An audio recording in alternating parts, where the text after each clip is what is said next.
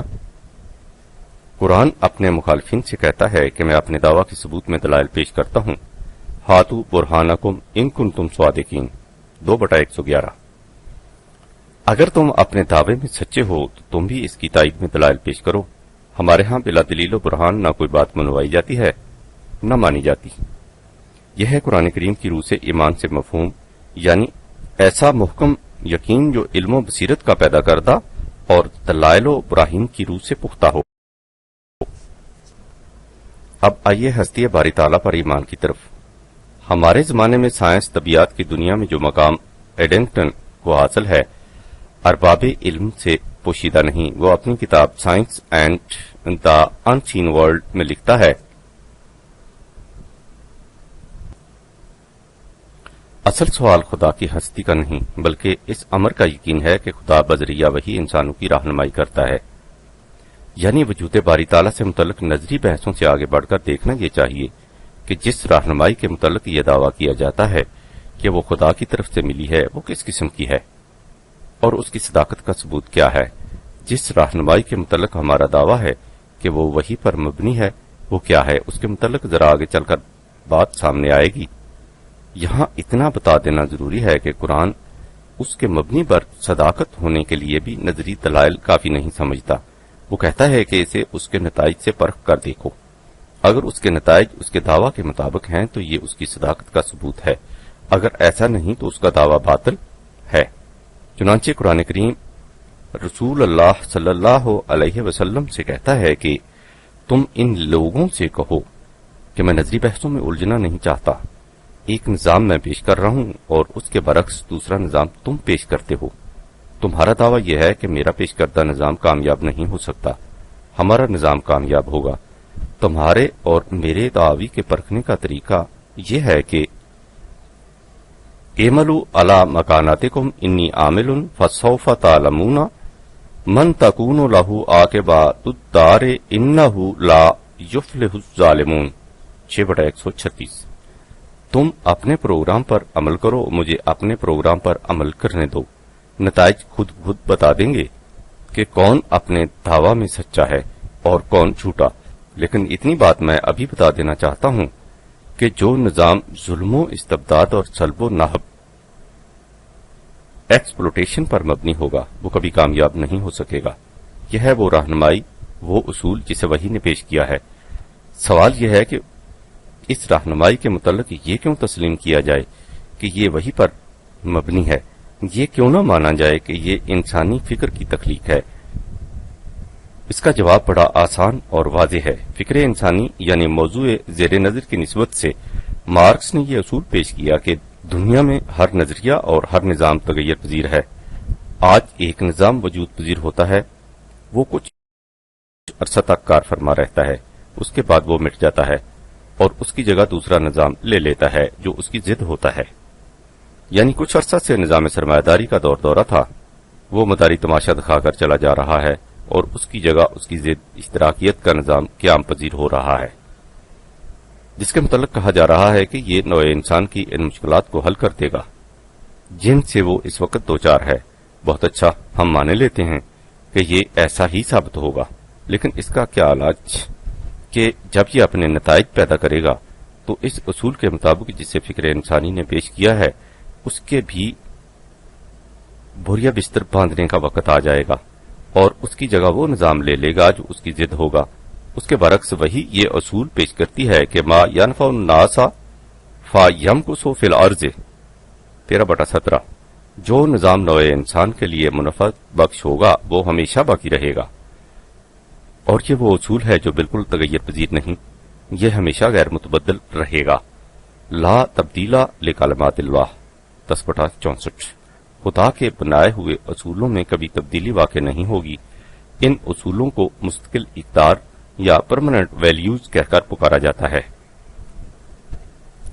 ہم اپنے ان دوستوں سے پوچھنا چاہتے ہیں کہ وہ دیانتداری سے بتائیں کہ ان کے نزدیک وہ نظریہ یا فلسفہ حیات بہتر اور قابل قبول ہوگا جس کی بنیادوں پر ایسا نظام قائم ہو سکے جو ہمیشہ ہمیشہ کے لیے نوع انسان کے لیے منفعت بخش ہو، یا ایسا نظریہ یا فلسفہ حیات جس کی بنیادوں پر ایسا نظام قائم ہو جو کچھ وقت کے لیے انسانیت کے لیے منفعت بخش ہو سکے، اس کے بعد اس نظام کے لیے جگہ خالی کر دے جو اس کی ضد ہو، یعنی جس میں پھر اسی سابقہ ظلم و استبداد اور سلب و نہب و استحصال کا دورہ شروع ہو جائے۔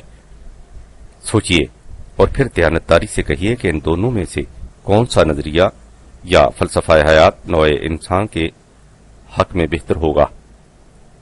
بہرحال بات ہو رہی تھی قرآن کریم کی روح سے ایمان کے مفہوم کی۔ آپ نے دیکھ لیا ہوگا کہ قرآن کی اصطلاح میں ایمان کسے کہتے ہیں۔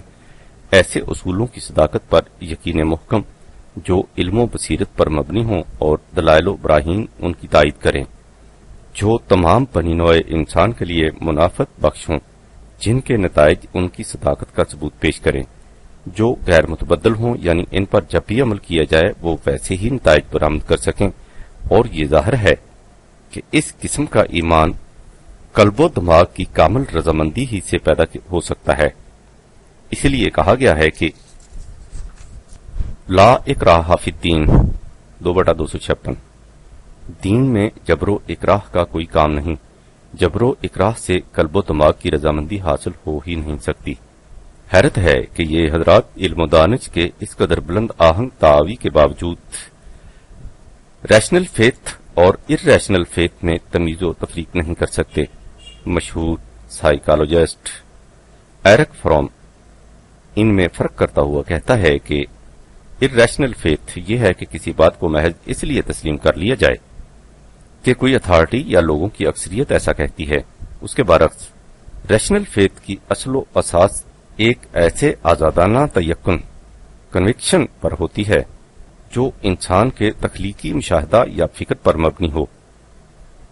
قرآن کریم ریشنل فیتھ کو ایمان کہہ کر پکارتا ہے اور ارریشنل فیتھ کی سخت مخالفت کرتا ہے۔ اس کے بعد آپ آ جائیے اس مقام کی طرف جہاں مارکس اور اس کے ہم نواؤں نے کہا تھا کہ نوع انسان کی مشکلات کا حل ایسا نظام ہے جس میں ہر شخص اپنی اپنی استعداد کے مطابق جان مار کر محنت کرے اور اس کے ماحصل سے صرف اپنی ضروریات کے مطابق لے، لیکن ہمیں وہ جذبہ محرکہ انسینٹو نہیں ملتا جس کی روح سے لوگ ایسا کرنے کے لیے آمادہ ہو جائیں۔ یہ جذبہ محرکہ دل و دماغ کی کامل رضامندی کے بغیر پیدا ہی نہیں ہو سکتا۔ ہمیں انتظار کرنا چاہیے، شاید نوع انسان مزید مراحل طے کرنے کے بعد اس مقام تک پہنچ جائے۔ اس دوران میں ہمیں برسبیل تنزل سوشلزم کا نظام رائج کرنے کی کوشش کرنی چاہیے جسے تشدد اور قوت کی روح سے قائم کیا جا سکتا ہے۔ قرآن کریم نے کہا کہ اس کے لیے نوع انسان کو کسی مزید مرحلہ کے طے کرنے کی ضرورت نہیں۔ یہ جذبہ محرکہ دل و دماغ کی یہ کامل رضامندی مستقل اقدار خداوندی پر ایمان سے حاصل ہو سکتی ہے، جسے یہ حضرات اپنی غلط نگاہی، تحقیق کی کمی، جذبات کی شدت اور جلد بازی کی وجہ سے مسترد کر چکے ہیں۔ انہوں نے خود ہی کمرے کے اندر سے کنڈی لگا رکھی ہے اور پھر چیخ رہے ہیں کہ ہمیں باہر نکلنے کا راستہ نہیں ملتا۔ قرآن کریم کہتا ہے کہ نوع انسان کی مشکلات کا حل اس نظام میں ہے جس میں تمام افراد کے رزق، ضروریات زندگی مہیا کرنے کی ذمہ داری اس نظام کے سر ہو جو اقدار خداوندی کے مطابق قائم ہو۔ وما من دابۃ فی الارض الا علی اللہ رزقھا 11/6۔ یہ مقصد اسی صورت میں پورا ہو سکتا ہے کہ بنیادی سرچشمہ رزق ارض پر کسی کی ذاتی ملکیت نہ ہو بلکہ یہ اس نظام کی تحویل میں رہے. للہ ملک السماوات والارض 45/27. اس میں ہر شخص اپنی استعداد کے مطابق محنت کرے. لیس للانسان الا ما سعی 53/39. اس محنت کے ماحصل میں سے صرف اپنی ضروریات کے لیے لے، باقی سب اپنے دل و دماغ کی کامل رضامندی سے دوسرے ضرورت مندوں کے لیے چھوڑ دے. یسالونا کا ماذا ينفقون قل العفو 2/219. بلکہ اندر ضرورت جن لوگوں کی ضرورت زیادہ ہو انہیں اپنے آپ پر بھی ترجیح دے. وَيُؤْثِرُونَ عَلَىٰ أَنفُسِهِمْ وَلَوْ كَانَ بِهِمْ خَصَاصَةٌ 59/9. اور یہ سب کچھ اس لیے کرے کہ یہ اس کے ایمان کا تقاضا ہے. اس کے لیے وہ نہ کسی سے ستائش کا متمنی ہو نہ صلہ کا امیدوار. لا نرید منکم جزام ولا شکورا 86/9. اور ایسا عمر بھر کرتا چلا جائے. ولا تموتن الا وانتم مسلمون 3/101. ہم پوچھتے ہیں ان حضرات سے کہ اس ایمان میں کون سی بات قابل اعتراض ہے اور کون سی شک انتی عقیدت پر مبنی.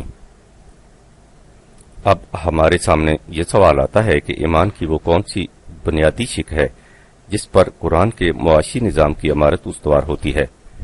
جس قدر یہ سوال اہم ہے اسی قدر قرآن کی روح سے اس کا جواب آسان.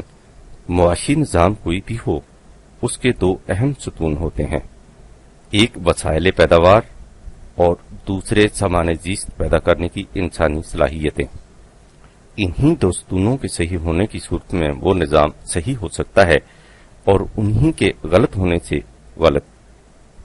اب دیکھیے کہ اس کے لیے قرآن کریم وہ کون سا محور تجویز کرتا ہے جس کے گرد اس نظام کی ساری مشینری گردش کرتی ہے. وہ محور ان 4 لفظوں پر ایمان ہے کہ وَمَا بِكُم مِّن نِعْمَةٍ فَمِنَ اللَّهِ 16/53.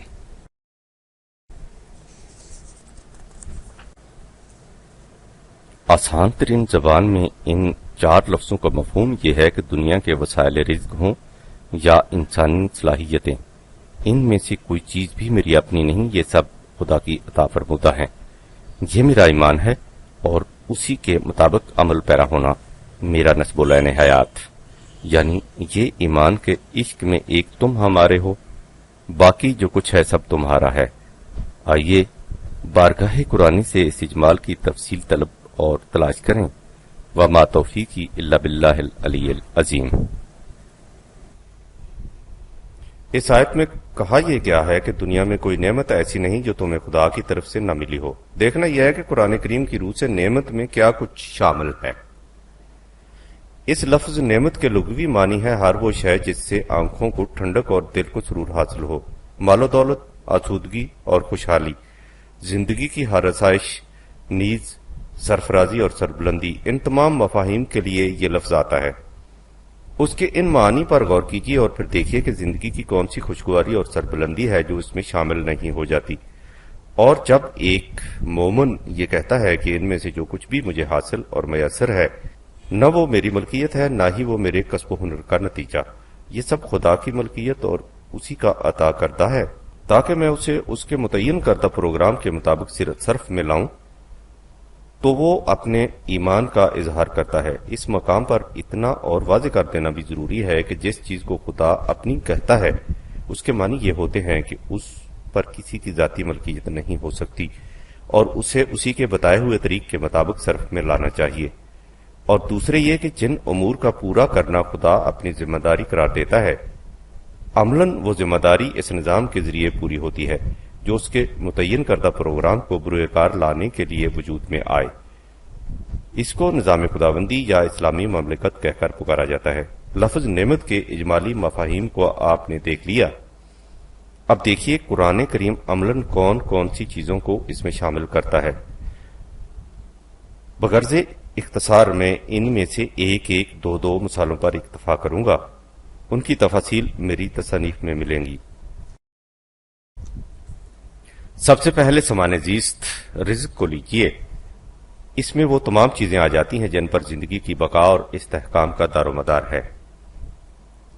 اس کے متعلق سورہ فاطر میں اجمالی طور پر کہا کہ یا ایھا الناس اذکروا نعمت اللہ علیکم یرزقکم من السماء والارض 35/3 اے نوع انسان تم اللہ کی ان نعمتوں کو ہر وقت سامنے رکھو جن سے اس نے تمہیں نوازا ہے. وہ تمہیں آسمانی فضا اور زمینی زرخیزی دونوں کے ذریعے سامان زیست عطا کرتا ہے. آپ دیکھیے کہ اس میں وہ تمام چیزیں آ گئیں جن پر انسانی زندگی کا دار و مدار ہے. سورہ نحل میں ہے کہ خدا نے تمہارے فائدے کے لیے سمندر کو قانون کی زنجیروں میں جکڑ دیا تاکہ تم اس سے تر و تازہ غذا حاصل کرو.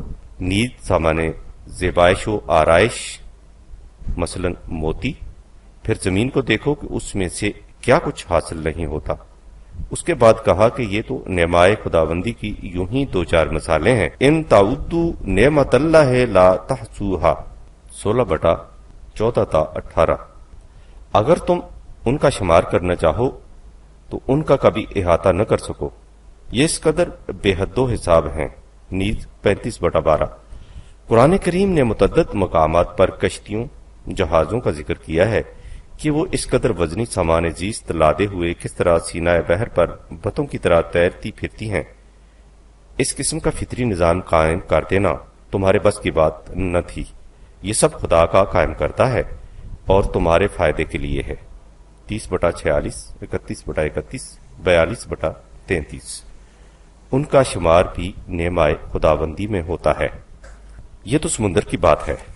اس نے کہا کہ سطح ارض کی طرف آؤ اور دیکھو کہ اس نے کس طرح مختلف مویشیوں کو تمہارے لیے مسخر کر دیا کہ تم ان کا گوشت کھاتے، دودھ پیتے اور ان سے سواری کا کام بھی لیتے ہو. 36/72. ان کی کھالوں کے خیمے بناتے اور ان کی اون سے اپنے لیے لباس اور دیگر ضروریات کی چیزیں بناتے ہو. ثم تذکروا نعمت ربکم 43/12. انہیں تم نے تو نہیں بنایا، یہ سب تمہارے لیے نشو و نما دینے والے کی طرف سے بطور نعمت عطا ہوئی ہے.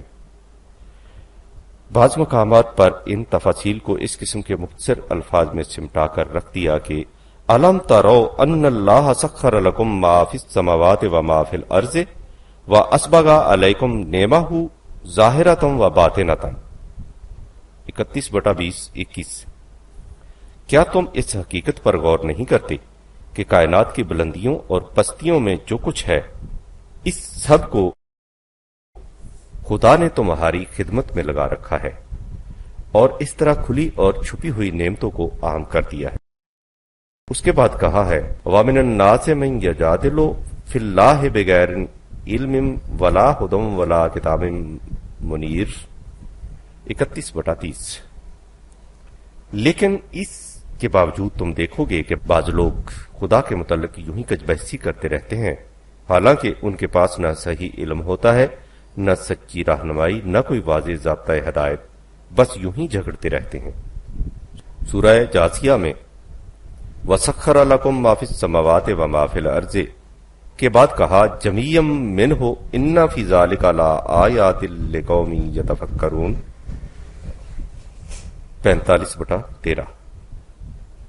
ارض و سما میں جو کچھ ہے اسے تمہارے فائدے کے لیے مسخر کر دیا گیا ہے، اس میں ان لوگوں کے لیے جو غور و فکر سے کام لے. اصل حقیقت تک پہنچنے کے لیے بہت سی نشانیاں ہیں. سوال یہ ہے کہ وہ حقیقت کیا ہے جو ان آیات خداوندی میں بیان کی گئی ہے اور فکر و تدبر کے بعد نکھر کر سامنے آ سکتی ہے. وہ حقیقت ان 2 مختصر لیکن جامع الفاظ میں پوشیدہ ہے. ایک تو منہ اور دوسرے لکم. منہ کے معنی یہ ہے کہ یہ تمام وسائل پیداوار نہ تمہارے پیدا کردہ ہیں نہ زر خرید، یہ خدا کے پیدا کردہ ہیں اور اس کی طرف سے تمہیں بلا مزد و معاوضہ بطور نعمت عطا ہوئے ہیں. یعنی وما بکم من نعمت فمن اللہ 16/53. ہر نعمت خدا کی عطا کردہ ہے، تمہاری ملکیت نہیں. دوسری حقیقت یہ ہے کہ ان تمام آیات میں لفظ لکم یا لہم آیا ہے، یعنی یہ نعمائے خداوندی یہ سامان زیست جو بلا مزد و معاوضہ عطا ہوا ہے کسی ایک فرد، ایک خاندان، ایک قبیلہ، ایک قوم یا ایک طبقہ کے لیے نہیں، تمام انسانوں کے فائدے کے لیے ہے. یہ سواء للسائلین 41/10 ہے، یعنی تمام ضرورت مندوں کے لیے یکساں سامان زیست۔ متاع للمقوین 56/73 ہر بھوکے کے لیے خوراک کا سامان۔ وما کان عطاء ربک محظورا 17/20 جو وسائل رزق خدا کی طرف سے نوع انسان کو عطیتاً ملے ہوں، کسی کو اس کا حق نہیں پہنچتا کہ ان کے آگے رکاوٹیں کھڑی کر دے اور کہہ دے کہ یہ میری ملکیت ہیں، ان میں کوئی دخل نہیں دے سکتا۔ سورہ النحل میں اس حقیقت کو اور بھی واضح انداز میں بیان کر دیا۔ پہلے ان مختلف چیزوں کا ذکر کیا جو انسانی زندگی کی نشو و نما کے لیے ضروری ہیں اور صفحۂ ارض پر بکھری پڑی ہیں۔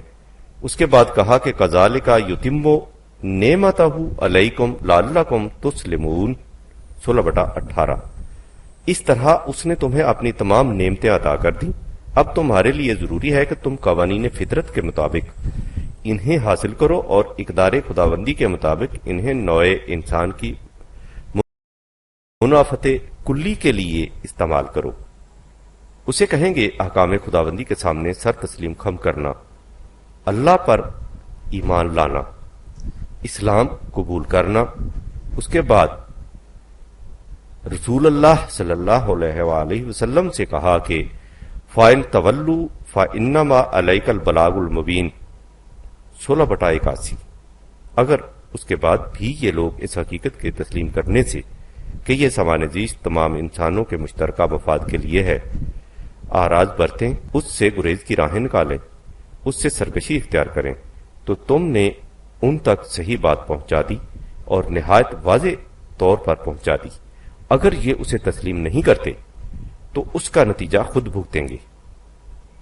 اور اس کے بعد کہا کہ یعرفون نعمت اللہ ثم ینکرونہا واکثرہم الکافرون 16/13 بات یہ ہے کہ یہ اس حقیقت سے خوب واقف ہے، اسے اچھی طرح جانتے پہچانتے ہیں کہ یہ تمام وسائل پیداوار خدا کی طرف سے بطور نعمت ملے ہیں، یہ مفت ملے ہیں، بلا مزد و معاوضہ ملے ہیں، لیکن عملاً اس سے انکار کرتے ہیں اور ان پر اس طرح قابض ہو جاتے ہیں گویا یہ ان کے زر خرید ہیں۔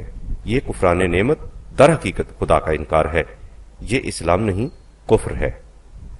میں پوچھنا چاہتا ہوں اپنے ان عزیزوں سے جو خدا اور ایمان کے الفاظ سن کر شکن برجبیں، کفن بردہان اور نال بر آتش ہو جاتے ہیں کہ خدا کے اس تصور اور اس پر ایمان میں انہیں کون سی بات قابل اعتراض نظر آتی ہے، اور اس کے بعد وہ سوچیں کہ جب ایمان نام ہو کسی صداقت کے برضا اور رغبت بطبیب خاطر قبول اور اختیار کرنے کا، تو مارکس اور لینن نے جو کہا تھا کہ ان کے تصور کا معاشی نظام صرف ان لوگوں کے ہاتھوں متشکل ہو سکے گا جو اس کے لیے برضا و رغبت آمادہ ہوں، تو کیا قرآن کریم کی اس حقیقت پر ایمان رکھنے والے ہی وہ لوگ نہیں ہوں گے جو اسے قائم کر سکیں؟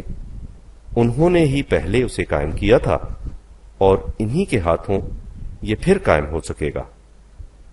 ابھی تک بات اتنی ہی ہو رہی تھی کہ سامان رزق کا بافرات ملنا خدا کی نعمت ہے اور اس حقیقت کا تسلیم کرنا کہ یہ سب سامان تمام نوع انسان کی پرورش کے لیے بطور عطیہ ملا ہے، خدا پر ایمان ہے۔ اب ایک قدم آگے بڑھیے اور نعمت کا ایک اور گوشہ سامنے لائیے۔ سورہ بقرہ میں بنی اسرائیل کو مخاطب کر کے کہا گیا ہے یا بنی اسرائیل اذکروا نعمتی انعمت علیکم وانی فضلتکم علی العالمین 2/47 تم خدا کی اس نعمت کو یاد کرو جب اس نے تمہیں اس سے نوازا تھا، یعنی تمہیں تمہاری ہمسر اقوام پر افضلیت سپرمیسی عطا کی تھی۔ اس سے ظاہر ہے کہ کسی قوم کو اس کی ہمسر اقوام میں ممتاز حیثیت حاصل ہونا بھی خدا کی نعمت ہے۔ بنی اسرائیل کو یہ نعمت اس وقت حاصل ہوئی تھی جب اس قوم نے اپنی اجتماعی زندگی کو اقدار خداوندی کے قالب میں ڈھالا تھا، اور اس طرح وہ شوکت سلیمانی اور سطوت داؤدی کی وارث قرار پا گئی تھی۔ یہی وہ نعمت تھی جس کے پیش نظر حضرت سلیمان نے کہا تھا رب اوزینی ان اشکر نعمتا کلتی انعمت علی و علی والدیہ 27/19۔ اے میرے نشو و نما دینے والے، مجھے توفیق عطا فرما کہ میں تیری اس نعمت کا شکریہ ادا کروں جس سے تو نے مجھے اور میرے آباء و اجداد کو نوازا ہے۔ وہ شکر نعمت اس طرح ادا ہوگا وَأَنْ أَعْمَلَ صَالِحًا تَرْضَاهُ وَأَدْخِلْنِي بِرَحْمَتِكَ فِي عِبَادِكَ الصَّالِحِينَ 27/19۔ میں ایسے کام کروں جو عالمگیر انسانیت کو سنوارنے والے ہوں، اور چونکہ ایسا کچھ صرف اجتماعی نظام کی روح سے ممکن ہوگا، اس لیے مجھے ایسی جماعت کا فرد بنا دے جو تیرے پروگرام کے مطابق اس فریضہ کو سر انجام دے۔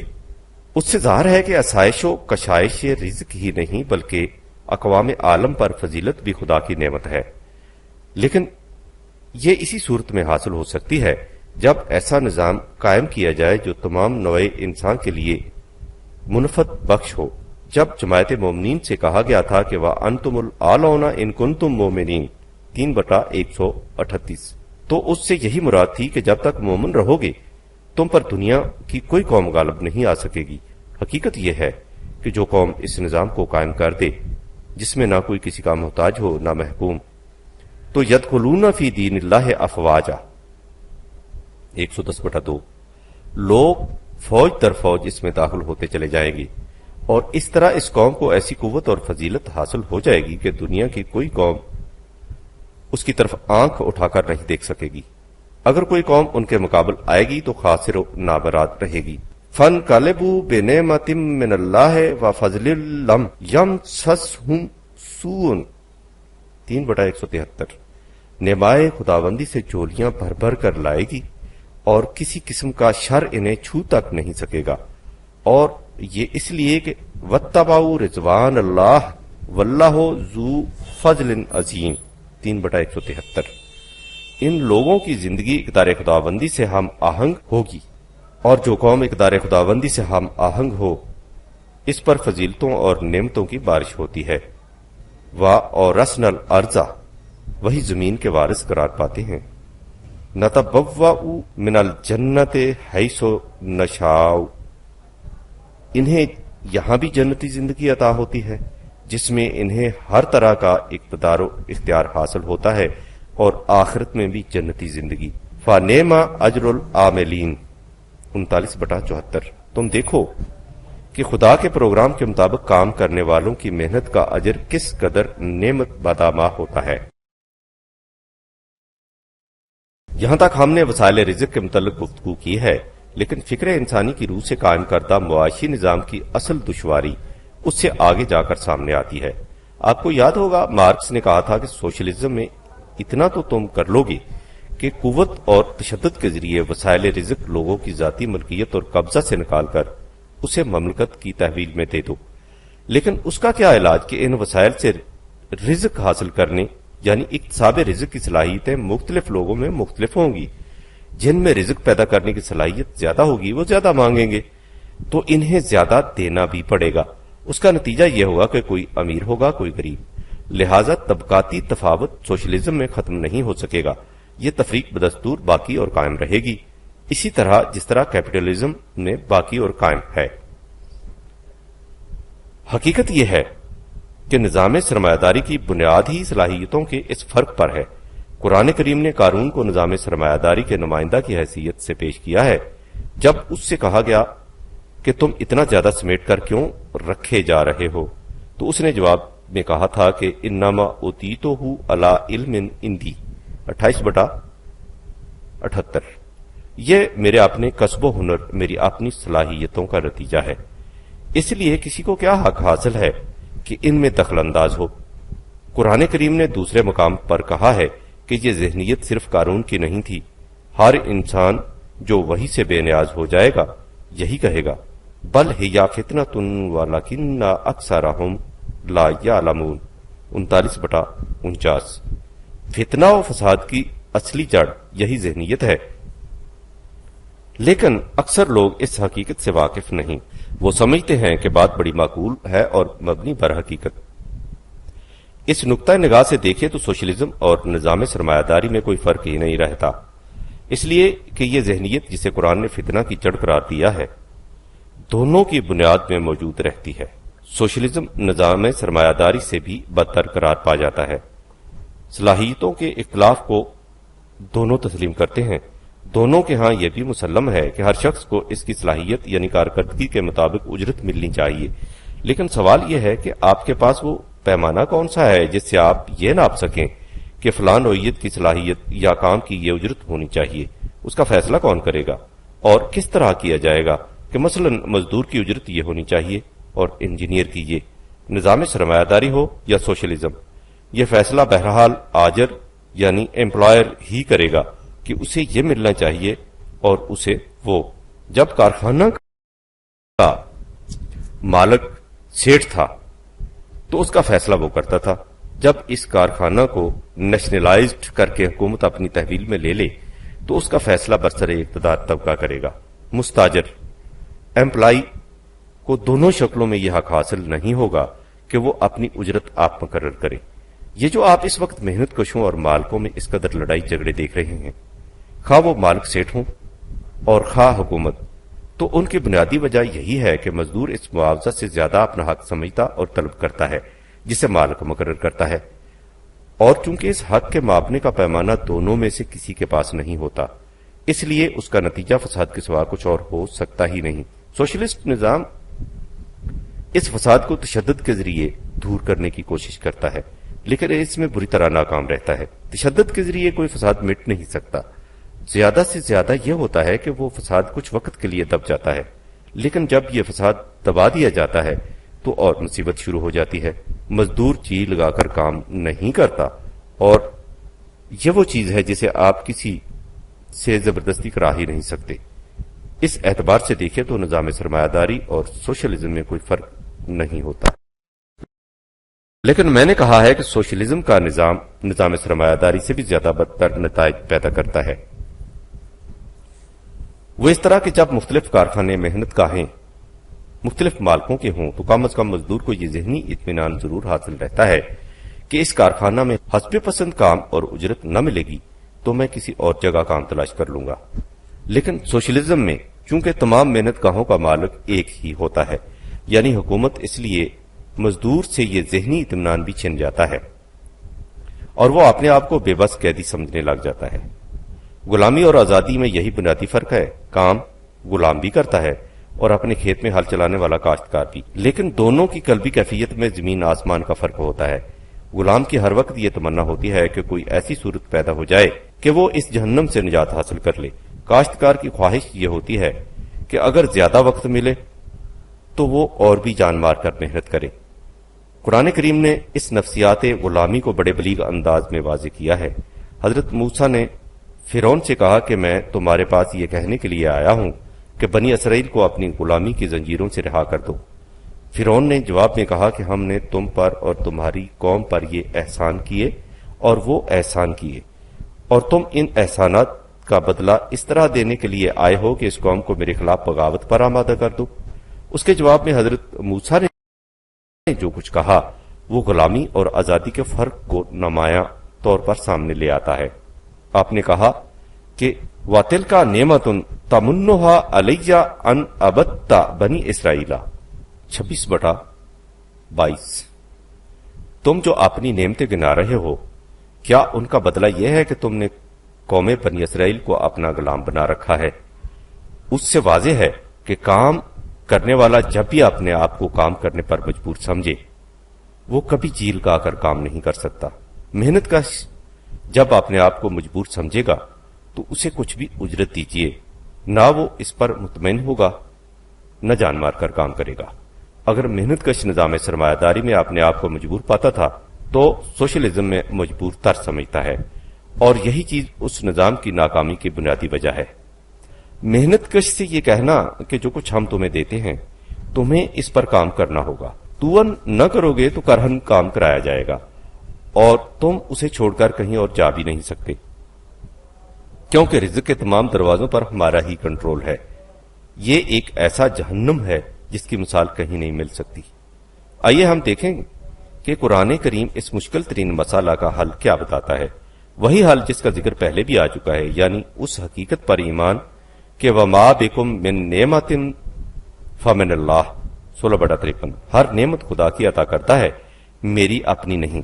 ہم نے پہلے ان نعمائے خداوندی میں وسائل پیداوار کا ذکر کیا ہے، اب دیکھیے کہ وہ انسانی صلاحیتوں کے متعلق کیا کہتا ہے۔ قرآن کریم نے جس طرح وسائل پیداوار میں ارض زمین کو بنیادی حیثیت دی ہے اور اس کی حیثیت ہے بھی ایسی، اسی طرح اس نے انسانی صلاحیتوں میں سماعت اور بصارت اور قلب یا فواد قوت فیصلہ کو بنیادی حیثیت دی ہے۔ یہ ذرائع حواس خمسہ معلومات بہم پہنچاتے ہیں اور پھر قلب یا فواد ان سے کسی نتیجہ یا فیصلہ تک پہنچتا ہے۔ ان ذرائع معلومات کے متعلق قرآن کریم نے متعدد مقامات پر کہہ دیا کہ نہ یہ تمہاری پیدا کرتا ہے نہ ہی زر خرید، یہ خدا کی طرف سے عطا کی گئی ہے۔ واللہ اخرجکم من بطون امہاتکم لا تعلمون شیئا، تم پیدا ہوتے ہو تو بالکل کورے علم سے لابالد۔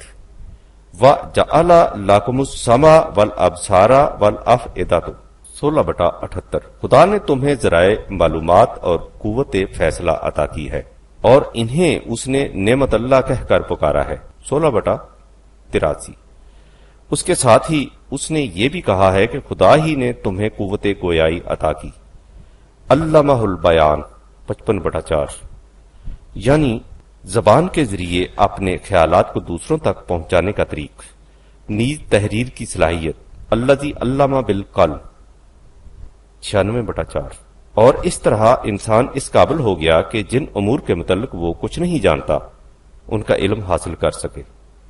علم الانسان ما لم یعلم 96/5 اس نے صحیح الدماغ ہونے کو بھی خدا کی نعمت قرار دیا ہے۔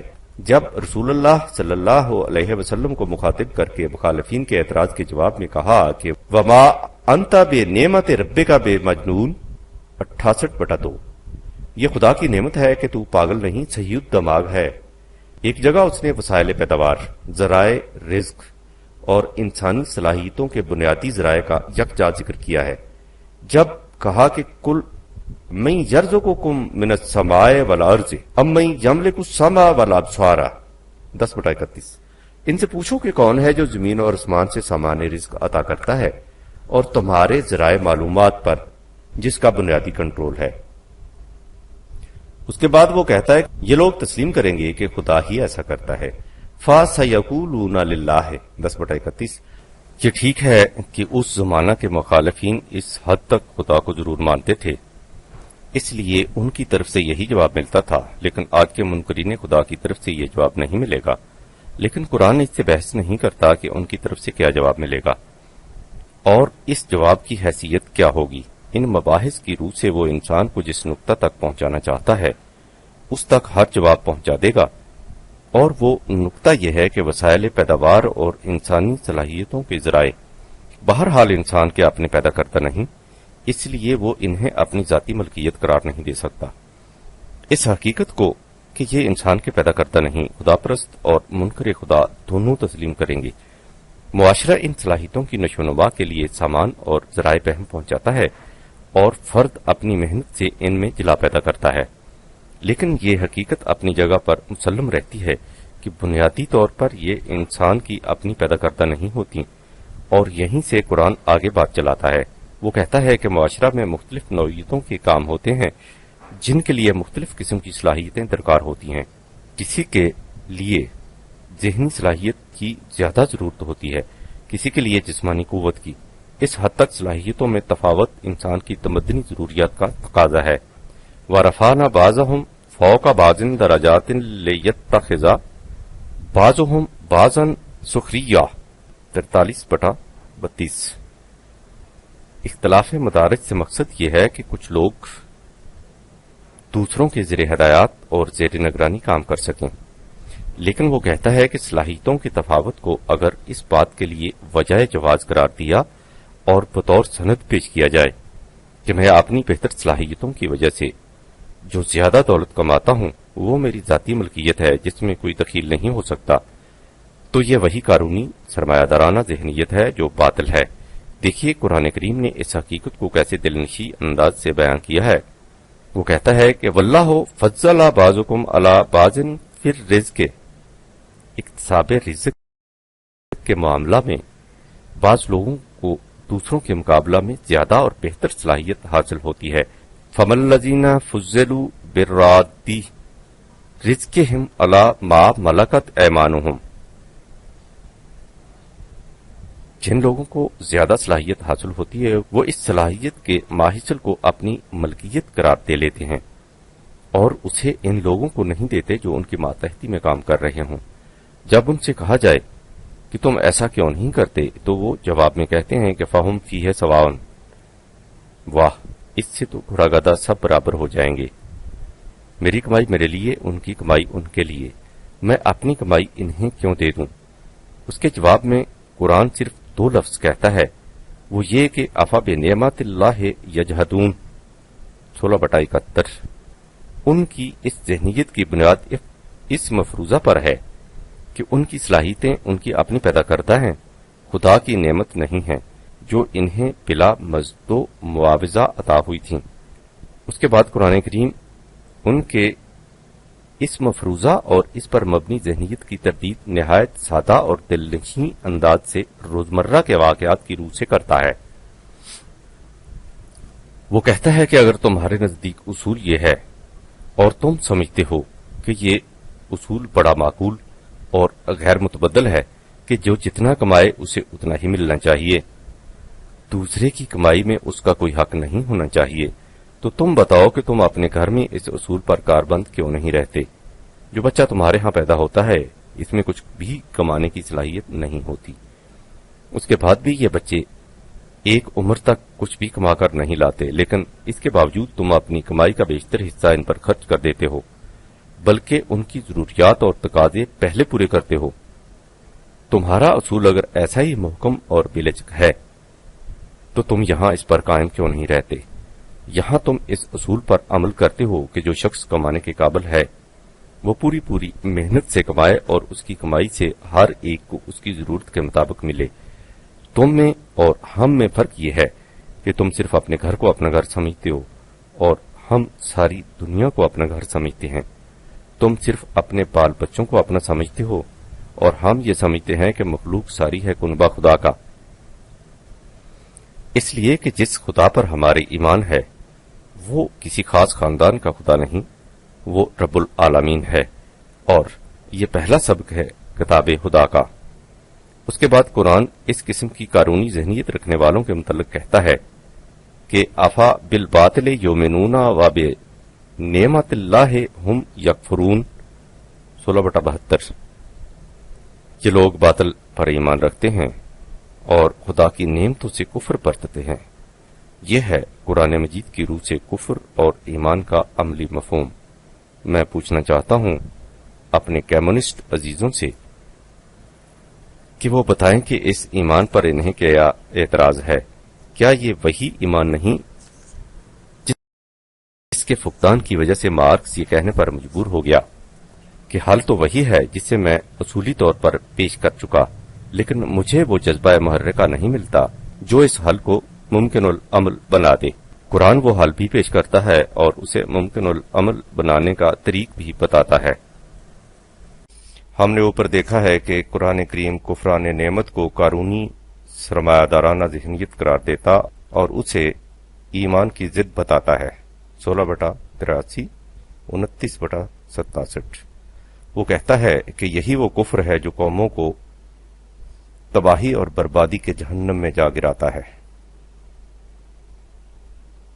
سورہ ابراہیم میں ہے الم تر الی الذین بدلوا نعمت اللہ کفرا واحلوا قومہم دار البوار 14/28۔ کیا تم نے ان لوگوں کی حالت پر بھی غور کیا جنہوں نے کفران نعمت کیا اور اس طرح اپنی قوم کے کارواں کو اس منڈی میں جا اتارا جہاں اس جنس قاصد کا کوئی خریدار نہیں تھا، اس لیے ان کا سارا مال و متاع تباہ ہو گیا۔ جہنم یصلونہا وبئس القرار 14/29۔ یعنی ان لیڈروں نے اپنی قوم کو جہنم میں دھکیل دیا۔ کیسی بری تھی وہ منزل جس میں انہوں نے اسے جا اتارا۔ کفران نعمت کے مقابلہ میں اس نے شکر نعمت کی اصطلاح استعمال کی ہے۔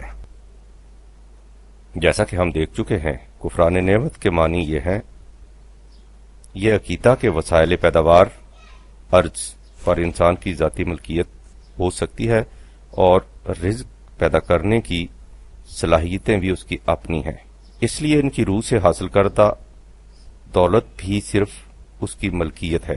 اس کے برعکس شکر نعمت کے معنی ہوں گے اس حقیقت پر ایمان کہ وما بکم من نعمت فمن اللہ 16/56، وسائل پیداوار ہوں یا خود میری صلاحیتیں، یہ سب خدا کی عطا فرمودہ ہیں اور انہیں میری تحویل میں اس لیے دیا گیا ہے کہ ان سے حاصل کردہ رزق کو میں اسی کے متعین کردہ پروگرام کے مطابق اپنے استعمال میں لاؤں اور تقسیم کروں۔ یہ سب اس نظام کی روح سے ہوگا جو قوانین خداوندی کے مطابق ان لوگوں کے ہاتھوں قائم ہوگا جو اس حقیقت پر ایمان رکھتے ہوں۔ اس طرح حاصل کردہ رزق کو قرآن کریم نے رزق حلال و طیب قرار دیا ہے اور اس کو خدا کی عبادت اطاعت۔ سورہ النحل کی اس آیہ جلیلہ پر غور کیجئے اور پھر کانپ اٹھئے۔ اس میں کہا گیا ہے فَكُلُوا مِمَّا رَزَقَكُمُ اللَّهُ حَلَالًا طَيِّبًا، خدا نے تمہیں جو رزق عطا فرمایا ہے اسے حلال اور طیب طریق سے کھاؤ۔ وَاشْكُرُوا نِعْمَتَ اللَّهِ إِن كُنتُمْ إِيَّاهُ تَعْبُدُونَ 16/114، اگر تم اس کے مدعی ہو کہ تم خدا کے سوا کسی کی عبادت اطاعت نہیں کرتے، جیسا کہ تم ہر نماز میں اعتراف و اعلان کرتے ہو کہ ایاک نعبد، ہم صرف تیری عبادت اطاعت کرتے ہیں، تو اس طرح شکر نعمت کرو۔ اور اس کی وضاحت اس نے اس سے اگلی آیت میں کر دی جس میں کہا کہ انما حرم علیکم المیتۃ والدم ولحم الخنزیر وما اہل لغیر اللہ بہ 16/115، تم پر حرام قرار دیا گیا ہے مردار، خون، لحم خنزیر اور ہر وہ شے جسے خدا کے سوا کسی اور کی طرف منسوب کیا جائے۔ اس وقت عزیزان من نہ اس کی فرصت ہے نہ گنجائش کہ میں اس عظیم اور اہم ترین موضوع کی وضاحت کروں۔ اس کی وضاحت میں نے مطالبہ الفرقان میں کر دی ہے، جس کی پہلی جلد حال ہی میں شائع ہوئی ہے۔ اس وقت میں صرف اتنا عرض کر دینے پر اکتفا کروں گا کہ قرآن کریم کی روح سے ہر وہ شے حرام ہے جسے غیر اللہ کی طرف منسوب کر دیا جائے۔ اس سے ظاہر ہے کہ جب وسائل رزق کو غیر اللہ کی طرف منسوب ہی نہیں بلکہ انہیں ان کی ملکیت قرار دے دیا جائے تو وہ رزق حلال کیسے قرار پا سکے گا؟ رزق حلال تو وہی رزق ہے جسے خدا نے کہیں رزق اللہ کہا ہے 2/60 اور کہیں رزق و رب کا، تیرے رب کا رزق 20/131۔ اسی کو وہ رزقاً حسناً کہہ کر پکارتا ہے 11/88، اور اس کی وضاحت یہ کہہ کر کر دیتا ہے وَرَزَقَنِي مِنْهُ، یہ وہ رزق ہے جو کسی انسان سے نہیں بلکہ خدا کی طرف سے ملتا ہے۔ اسی کو وہ رزق کریم 22/50 سے تعبیر کرتا ہے، یعنی عزت کی روٹی۔ حقیقت یہ ہے کہ عزت کی روٹی ہوتی وہ ہے جس میں انسان کسی دوسرے انسان کا محتاج اور دست نگر نہ ہو۔ جو ہی انسان روٹی کے لیے دوسرے انسان کا محتاج ہوا، خواہ یہ دوسرے انسان وہ ہوں جنہوں نے ذرائع رزق کو انفرادی طور پر اپنی ملکیت میں لے رکھا ہو، یا انسانوں کا کوئی گروہ جو ان ذرائع پر قابض ہو کر بیٹھ جائے، تو وہ انسان شرف و مجد انسانیت سے محروم اور ذلیل و خوار ہو گیا۔ یہی وہ غیر اللہ کے ہاتھوں سے ملنے والا رزق ہے جس کے متعلق اقبال نے کہا ہے کہ اے طائر لاہوتی اس رزق سے موت اچھی، جس رزق سے آتی ہو پرواز میں کوتاہی۔ انسان تو ایک طرف، جو حیوان اپنے رزق کے لیے انسانوں کا محتاج ہو جائے وہ اپنی جبلی خصوصیات کھو بیٹھتا ہے۔ جنگل کے شیر اور سرکس کے شیر کا فرق واضح ہے، اور یہ بات صرف اس نظام میں ممکن ہے جو ان انسانوں کے ہاتھوں قائم ہو جن کا ایمان یہ ہو کہ وَمَا بِكُم مِّن نِّعْمَةٍ فَمِنَ اللَّهِ 16/53، یہ وہ لوگ ہوں گے جو جان مار کر محنت کریں گے، زیادہ سے زیادہ کمائیں گے، اس میں صرف اپنی ضروریات کے مطابق لیں گے اور بقایا دوسرے ضرورت مندوں کے لیے کھلا چھوڑ دیں گے۔ یہ دوسرے لوگ بھی اس رزق کو بطور خیرات یا احسان نہیں لیں گے بلکہ اپنا حق سمجھ کر طلب اور وصول کریں گے۔ قرآن کریم نے واضح الفاظ میں کہہ دیا ہے فی اموالہم حق معلوم للسائل والمحروم 70/24-25۔ ان کے مال میں ضرورت مندوں کا ایسا حق ہے جس کا سب کو علم ہے۔ اس نظام کی یہی وہ بنیاد ہے، یعنی یہ ایمان کے تمام نعمتیں خدا کی طرف سے ہیں، جس کے متعلق نبی اکرم صلی اللہ علیہ وسلم کو مخاطب کر کے جماعت مومنین کو تاکید کی گئی کہ وَأَمَّا بِنِعْمَتِ رَبِّكَ فَحَدِّثْ 93/11۔ اپنے نشو و نما دینے والے کی نعمتوں کا عام چرچا کرتے رہا کرو۔ یہاں سے یہ سوال سامنے آتا ہے کہ انسان کے اندر اس قسم کی تبدیلی پیدا کس طرح ہوتی اور قائم کیسے رہ سکتی ہے، اور اس کا جواب یہ ہے کہ یہ تبدیلی پیدا ہوتی اور قائم رہتی ہے نظریہ حیات سے متعلق تبدیلی سے۔ منکرین خدا کی غلط نگہی یہی نہیں ہوتی کہ وہ خدا کی ہستی کے منکر ہوتے ہیں، ان کی حقیقی غلط نگہی یہ ہوتی ہے کہ وہ انسانی زندگی کو بس اسی دنیا کی زندگی قرار دیتے ہیں جس کا خاتمہ موت کے ساتھ ہو جاتا ہے۔ اس نظریہ حیات کے بعد انسان میں کوئی جذبہ محرکہ ایسا نہیں پیدا ہوتا جو اسے اس پر آمادہ کر دے کہ وہ زیادہ سے زیادہ محنت کرے اور اس کے ماحصل میں سے زیادہ دوسروں کو دے دے۔ یہ جذبہ اس ایمان سے پیدا ہوتا ہے کہ انسان کی زندگی صرف طبیعتی زندگی نہیں، وہ موت کے بعد بھی قائم رہتی اور آگے چلتی ہے۔ انسان صرف اس کے طبعی جسم سے عبارت نہیں، جسم کے علاوہ اس میں ایک اور چیز بھی ہے جسے اس کی ذات کہا جاتا ہے۔ اس زندگی میں انسان کی تگودو کا مقصد صرف اپنے جسم کی نشو و نما نہیں، اپنی ذات کی نشو و نما بھی ہے۔ اس کے جسم کی نشو و نما ہر اس چیز سے ہوتی ہے جسے وہ اپنے صرف میں لاتا ہے، لیکن اس کی ذات کی نشو و نما اس سے ہوتی ہے جسے وہ دوسروں کی نشو و نما کے لیے دیتا ہے۔ اس لیے وہ زیادہ سے زیادہ محنت کر کے زیادہ سے زیادہ کماتا ہے اور اس میں سے کم از کم اپنے لیے لے کر زیادہ سے زیادہ دوسروں کی نشو و نما کے لیے دے دیتا ہے تاکہ اس سے اس کی ذات کی زیادہ سے زیادہ نشو و نما ہو سکے۔ موت سے انسانی جسم تو باقی نہیں رہتا، لیکن اس کی ذات آگے جاتی ہے تاکہ وہ مزید ارتقائی منازل طے کر سکے۔ یہ ایمان در حقیقت خدا کے قانون مکافات عمل کی صداقت کے یقین پر استوار ہوتا ہے، جس سے مراد یہ ہوتی ہے کہ میرا ہر عمل ایک نتیجہ پیدا کرتا ہے جو میرے سامنے آ کر رہے گا، خواہ اس دنیا میں اور خواہ اس دنیا کے بعد۔ اسے ایمان بالآخرت سے تعبیر کیا جاتا ہے۔ اس ایمان کے بغیر نہ انسان کسی اثار کے لیے برضا و رغبت تیار ہو سکتا ہے، نہ کسی قربانی کے لیے بطبیب خاطر آمادہ۔ اس عقیدہ سے انسان کے اندر وہ تبدیلی پیدا ہوتی ہے جس سے اس کی کیفیت یہ ہوتی ہے کہ الذی یؤتی مالہ یتزکی 92/18۔ جو کچھ اس کے پاس ہے ما لہو وہ اسے دوسرے ضرورت مندوں کے لیے دے دیتا ہے، اس لیے کہ وہ جانتا ہے کہ اس سے اس کی ذات کی نشو و نما ہوتی ہے۔ وما لأحد عنده من نعمت تجزی 92/19۔ وہ اسے دوسروں کو اس لیے نہیں دیتا کہ اسے اس کے معاوضہ میں ان سے کچھ ملے گا، ان کے پاس ہوتا ہی کیا ہے جسے وہ اس کے معاوضہ یا صلہ میں دے سکیں، نہ ہی ان پر اس کا کوئی احسان ہوتا ہے جس کا بدلہ اتارنے کے لیے اسے کچھ دیں۔ وہ دیتا ہے الا ابتغاء وجہ ربہ الاعلی 92/20۔ وہ اسے صرف خدا کے متعین کردہ عالمگیر نظام ربوبیت کے قیام و استحکام کے لیے دیتا ہے۔ وَلَسَوْفَ يَرْضَىٰ 92/21۔ اس سے اس کی محنت اور کاوش صحیح نتائج سے ہم آہنگ ہوتی چلی جاتی ہے۔ یہی اس کا بہترین صلہ ہے جس سے اسے حقیقی مسرت حاصل ہے۔ یہ ہے وہ جماعت جس کے ہاتھوں وہ نظام متشکل ہوا اور ہو سکتا ہے جس کا خواب تو مارکس نے دیکھا، لیکن جس خواب کی تعبیر کو ممکن العمل بنانے کے لیے اسے کوئی اساس نہ مل سکی۔ اس نظام میں نہ تو جبر و اکراہ سے وسائل پیداوار ان لوگوں سے چھینے جاتے ہیں اور نہ ہی قوت اور تشدد سے انہیں کام کرنے پر مجبور کیا جاتا ہے۔ یہ لوگ اپنا سب کچھ بطبیب خاطر اس نظام کے حوالے کر دیتے ہیں اور اس کے بعد وہ کام جو ان کے سپرد کر دیے جاتے ہیں انہیں اپنے قلب و دماغ کی کامل رضامندی سے سر انجام دیے جاتے ہیں۔ جبر و اکراہ کا اس نظام میں کوئی کام نہیں ہوتا، اس کی بنیاد ہی لا اکراہ فی الدین 2/256 کے اصول محکم پر استوار ہوتی ہے۔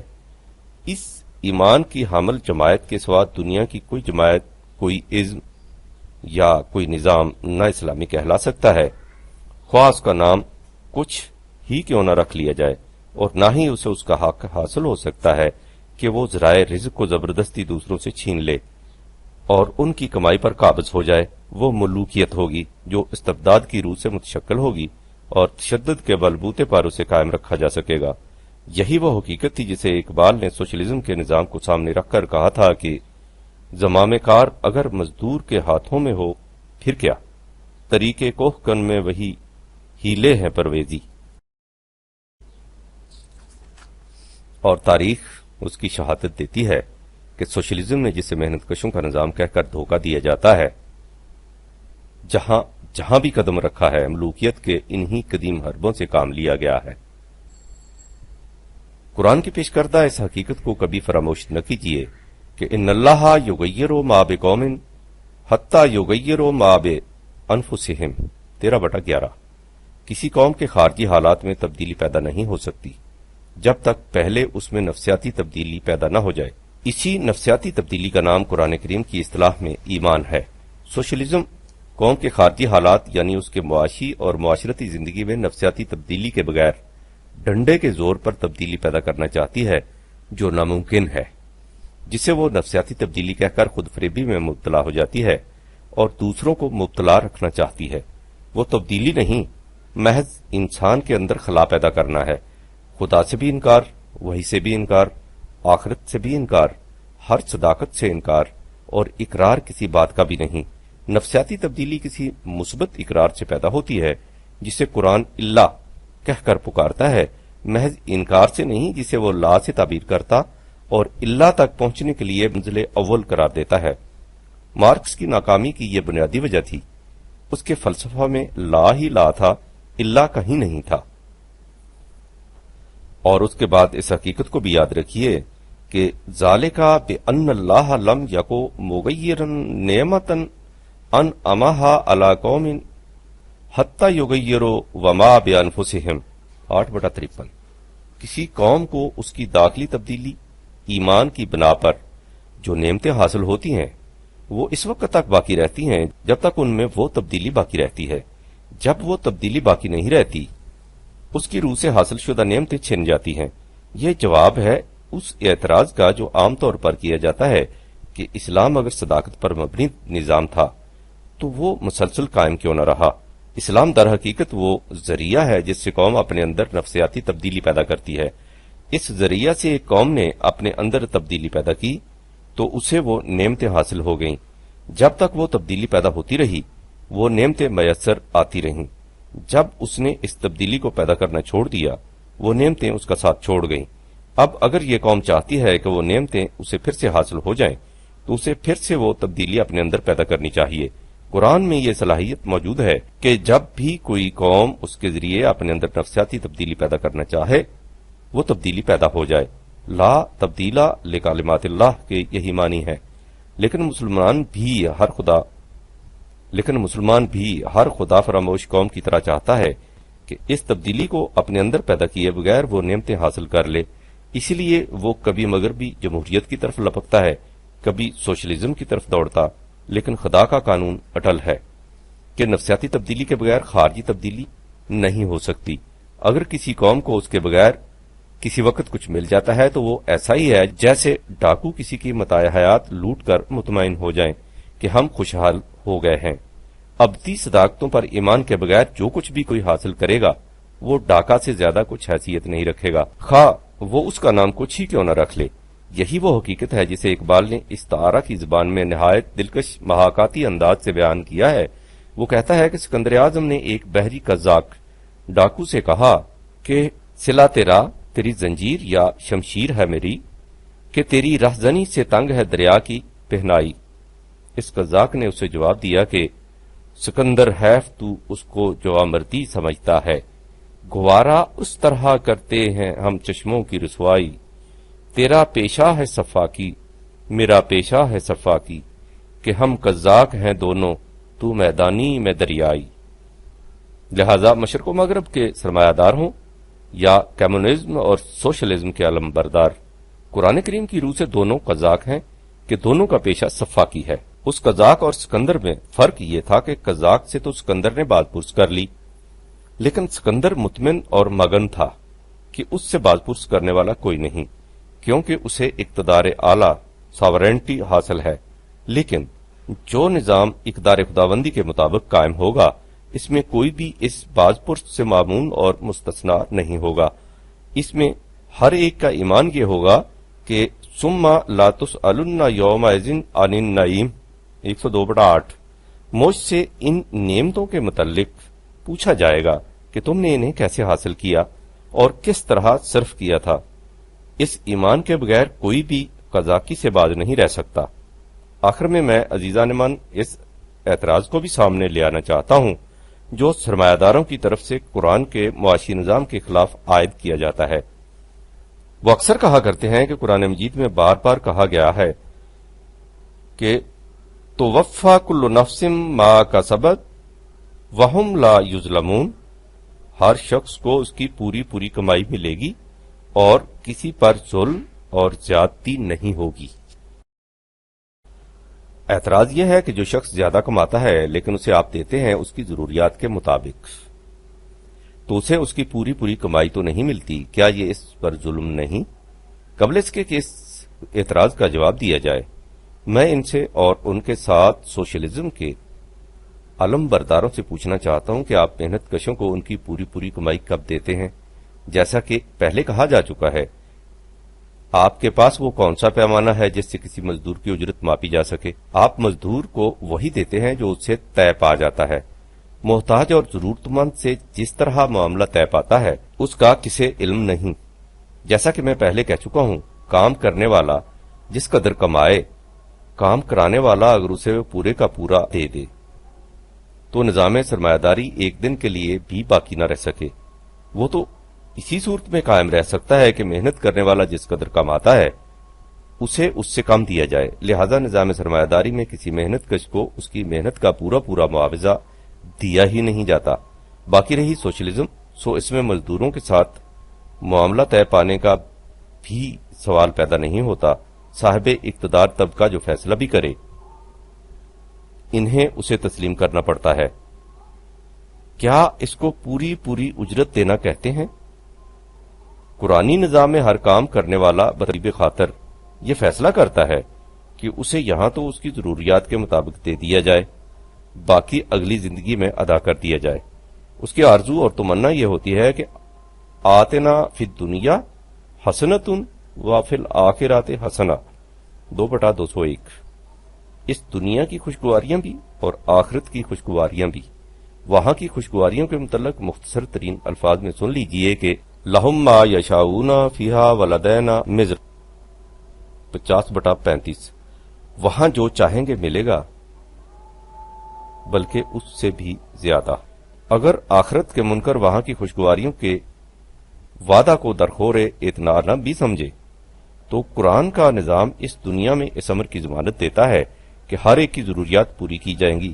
کیا یہ مارکس کے اس خواب کی تعبیر نہیں جس سے وہ ناممکن الحصول سمجھتا تھا؟ فرمائیے اس پر کیا اعتراض ہے؟